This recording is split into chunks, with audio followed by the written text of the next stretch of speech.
Yesterday, a new naval game has joined us. Seafarer, the ship sim. I was very much looking forward to this game. There, as far as I know, isn't really anything like it. So, I was very happy when the devs provided me a key to check it out and see if it's any good. Yeah.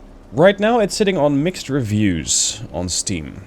It is early access, and that means that the devs have an entire roadmap already laid out with things that they want to add.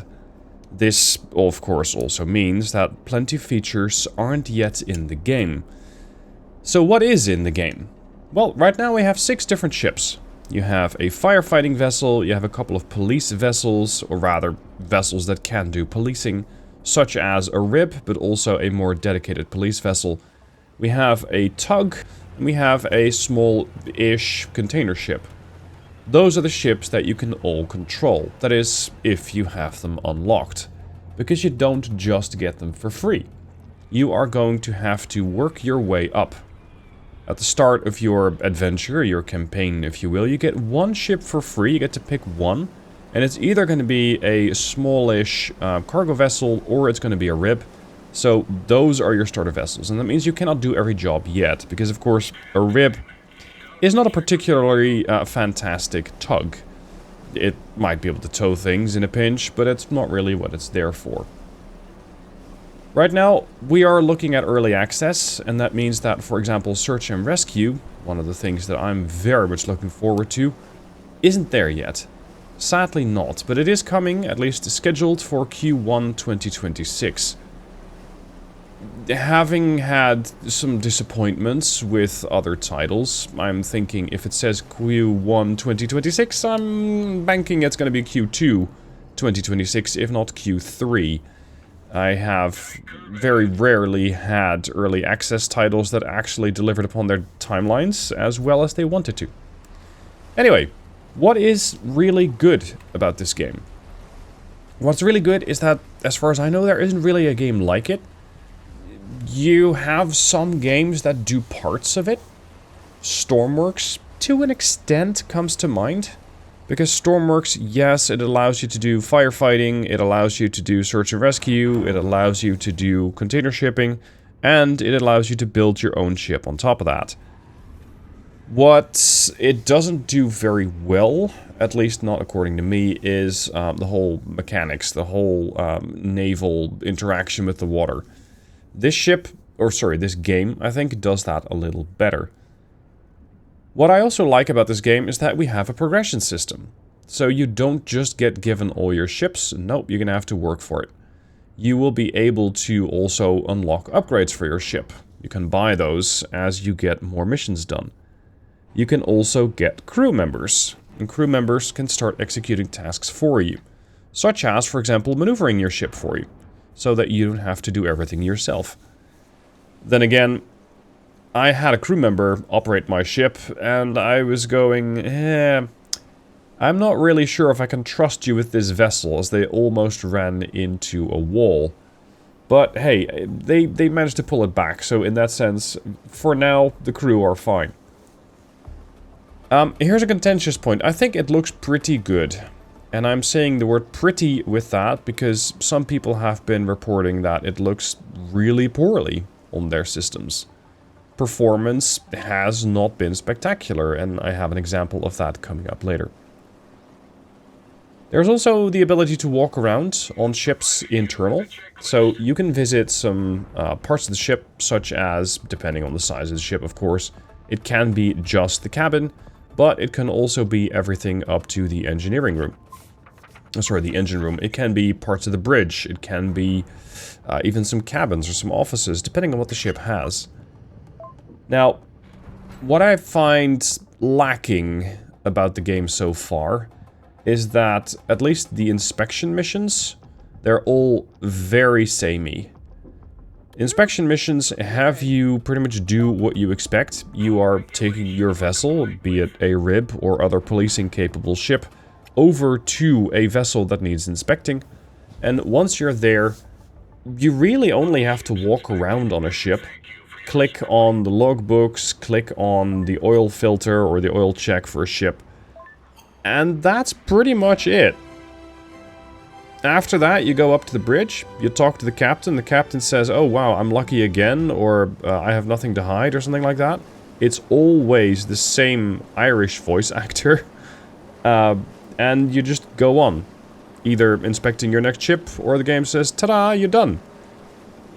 Yeah, okay, inspections might not be a whole lot more involved than that, and I don't really know another way of doing this in a gameplay manner that keeps it interesting. Yet it feels like if that's the mission, it's gonna get tedious and boring quite soon.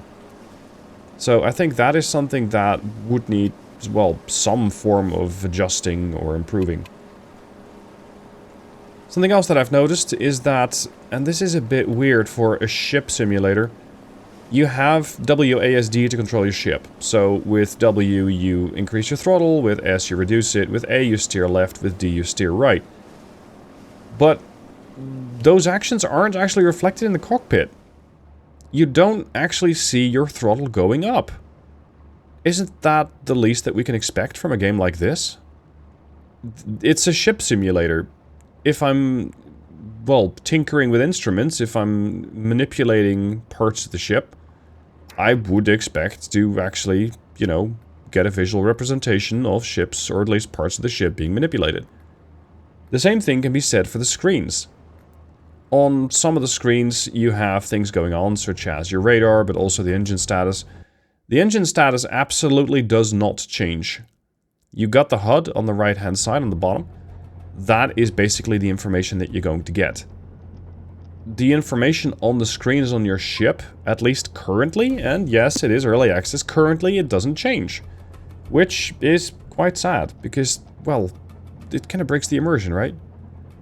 If this game is eventually going to maybe get upgraded to include VR, I would very much want to be able to see what is going on with the ship, other than using the HUD. Because, well, it's a sim, it's supposed to draw you in. Finally, the fuel gauge. Ships have fuel, ships have status on how well or how poorly they are maintained. And if you have the HUD active, you can see those on the bottom right hand side. You got a little drop icon, that's your fuel. You got a little engine icon, that's the state of your engine. And you have an icon for the ship, which is what the state of the ship is, so basically the state of your hull. That fuel gauge is, as far as I'm concerned, and maybe this is up to me because I'm colorblind, it is very unclear. It is very difficult to read, and that makes it much more difficult to have a good understanding of how much fuel you're actually using, how much fuel you still have left, and, well, how that translates into how far you can actually go. Also, and this is potentially nitpicking, but I was looking at a radar, and I saw that the radar rotation speed was fairly low, which I thought was a bit weird, because it was a firefighting vessel, and if you're a firefighting vessel, I would expect you to have a fast-turning radar, because you quickly want to map out what's around you, not some sort of slow-turning radar. And aside from that, the radar rotation speed was different from the radar updates on the screen. Yes, this is nitpicky, but it's a simulator. Is this not what it's supposed to, I don't know, simulate? Now, it's not all bad. I played this game for a couple hours last night, and I did have fun with it. I am, however, concerned that I'm going to get a bit bored with it soon. And that is really unfortunate, because I was really hoping that I could make this game another staple of the channel, like a game that I would cover frequently, to show you what I'm doing, to have adventures on the seas, depending on what you want to do and where you want to do that is up to you, because, well, it's your career, it's your ship, depending on which one you buy, and how you sail it is also up to you. As for future plans, the game is definitely in development. There is a lot that they're still working on. And if I'm having a quick look at the roadmap, you'll be able to see that, for example, in Q4 2025, so, well, that's pretty much where we're at now, you're going to see 3 new ships, as well as bulk cargo gameplay and LNG gameplay. There's going to be constant bug fixes and improvements. Then we have Q1 2026, which is going to add 2 new ships. It is going to include rescue operations. It's going to add a new harbor. There will be bug fixes and improvements. And then it says 2026 and beyond. There's going to be more ships, more factions, online co-op mode, and map extensions, and more. It is an early access title. I don't know how big the team over at Astragon is, and this means that it could be really good. They could really quickly crank out updates as long as they're good. Or we could be left hanging as gamers and go, oh, is this another one of those early access titles where they promise you to have an update ready and actually they deliver, I don't know, a month, a week, a quarter late? I don't know. I don't know this particular studio. I don't know how well they can maintain their timetables. I'm going to give them the benefit of the doubt, but I am, after a whole bunch of experience with EA titles, a bit skeptical. A bit skeptical. As for the map is enormous. There is a lot of different places you can visit, and in those different ports that you can visit, you can also have a couple of different missions to pick up. It is a simulator. I was not able to find fast travel, so if it says that it's going to take you, I don't know, 6 to 10 minutes to transit from one port to the next, it's going to take you 6 to 10 minutes to transit from one port to the next. Fast travel is something that they might implement later, but then again, it's, you know, supposed to be a ship sim. It's supposed to have things for you to watch while you're out there. It's going to task you to go places. So go places. As for the types of ships, you can really see that they only have a couple of different ships.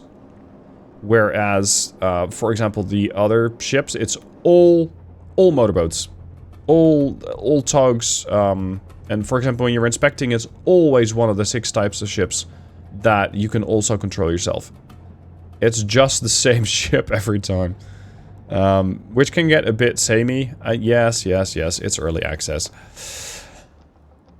But can we not have a few more ships just in scenery, so that I don't have to look at a convoy of motorboats, or speedboats in this case, going into the harbor? I thought that looked a bit weird. Now, I'm coming off as really critical.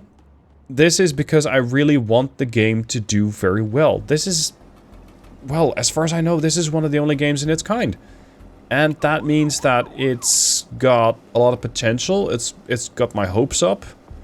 But it's also in a place where there might not be enough competition for it to really have to improve very quickly. Which is dangerous.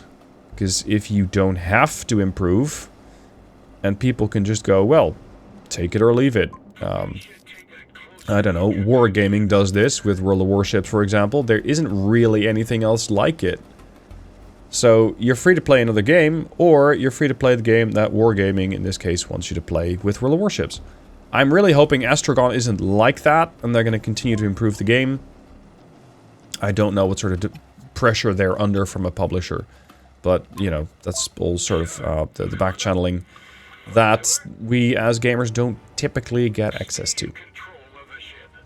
I'm really hoping this game is going to do well. I will feature it a couple more times on the channel, especially as we're going to get updates, and especially Search and Rescue. That's something I'm very interested in, as I'm personally making content for my local search and rescue agencies. So that's something that I do outside of this gaming channel. Search and rescue really is a passion of mine, and I unfortunately am not able to join as a crew because I'm too far away from the rescue station. I cannot be there fast enough. But that's why it would be all the more interesting to actually be able to do that in this game. So that's why I'm definitely going to have a very good look at the SAR update when that eventually becomes available. Now, that is it for now for Seafarer. Let me know what your thoughts are below. I look forward to seeing what you think of this game. The reviews currently on Steam are mixed, and I'm seeing why. I really wanted this thing to do well, so let's hope it will do well. Thank you for watching. I shall look forward to seeing your comments, and otherwise I'll see you soon on another video.